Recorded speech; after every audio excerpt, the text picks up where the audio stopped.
देश में टीकाकरण में तेजी लाने की जरूरत को ध्यान में रखते हुए केंद्र सरकार ने बड़ा कदम उठाया है। भारत की दवा नियामक संस्था DGCI ने अब फाइजर और मॉडर्ना जैसी विदेशी वैक्सीन को जल्द से जल्द भारत लाने के लिए इनके अलग से ट्रायल कराने की शर्तों को हटा दिया है। यानी सीधे सीधे समझें तो जिन वैक्सीन को विश्व स्वास्थ्य संगठन या अमेरिकी FDA से आपातकालीन इस्तेमाल की मंजूरी मिल चुकी है, उन्हें भारत में ट्रायल से नहीं गुजरना होगा।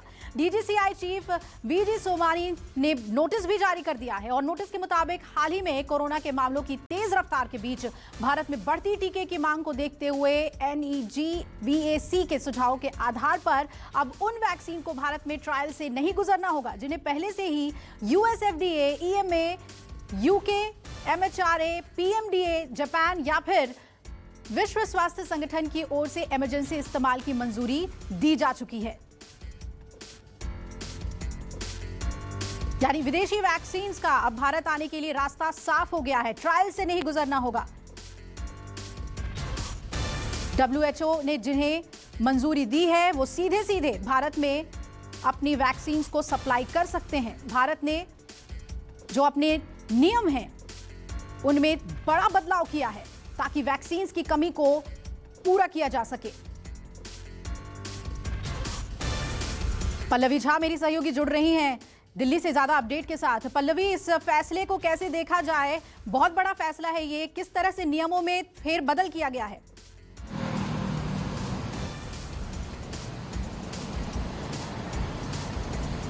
देखिए, सबसे पहले तो यहाँ पर ये कहना चाहूँगी मैं कि ये जो नया नोटिस एक तरीके से जारी किया गया है उसमें ये कहा गया है कि जो ब्रिजिंग ट्रायल है, ब्रिजिंग ट्रायल यानी कि जो भी वैक्सीन बाहर से आती और वो यहाँ पर जब लोगों को वैक्सीनेट करती तो उनको स्टडी करनी होती है और वो स्टडी जो है कई मतलब एक तरीके से कहूँ तो इसकी संख्या काफ़ी बड़ी होती है।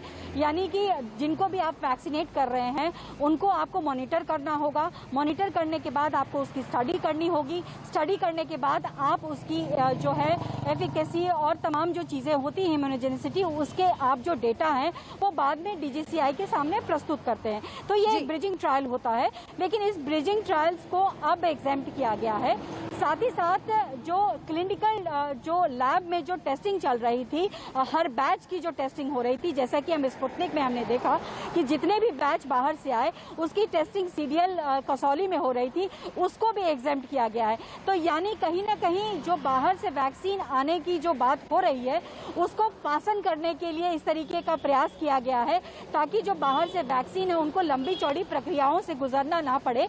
चूंकि बाहर के देशों में भी ऐसे जो वैक्सीन है जिनको पूरे विश्व में मिल रहा है, अभी भी लोगों को वहाँ मिल रहा है, चाहे वो मॉडर्ना हो, चाहे वो फाइजर हो, चाहे हम बात करें जॉनसन एंड जॉनसन की, तो विश्व में कई कंट्रीज में वहाँ लोगों को वैक्सीनेट किया गया है और लगातार उनकी जो एक तरीके से कहें कि उनकी जो एफिकेसी है और उनकी जो इमरजेंसी है, सेफ्टी है, उसको सेफ देखा गया है। तो ऐसे में यही कहा गया कि चूंकि बाहर के देशों में और WHO में भी इमरजेंसी यूज ऑथराइजेशन दिया गया है और वो सभी मानकों पर सही उतर रहे हैं, तो ऐसे में भारत में थोड़ी सी ढिलाई देने में कोई दिक्कत नहीं है ताकि हम जो कमी भारत में देख रहे हैं वैक्सीन को लेकर वो कहीं ना कहीं पूरी हो जाए और इसीलिए ये फासन करने के लिए प्रयास किया गया है। लेकिन यहाँ पर मैं आपको बताना चाहूंगी कि ट्रायल होंगे, 100 बेनिफिशियरीज पर ट्रायल होंगे और एक हफ्ते में वो रिपोर्ट जो है वो DGCI को देना होगा।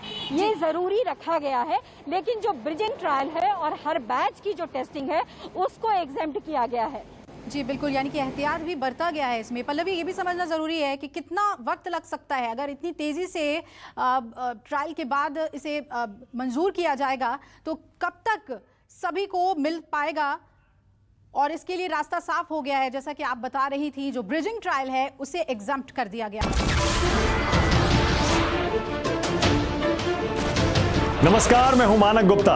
अगर आपको हमारा ये वीडियो पसंद आया हो तो इसे लाइक और शेयर जरूर करें और हां, हमें सब्सक्राइब और फॉलो करना ना भूलें ताकि आप देश और दुनिया की कोई खबर मिस ना करें। तो जुड़े रहिए हमारे साथ और देखते रहिए News 24।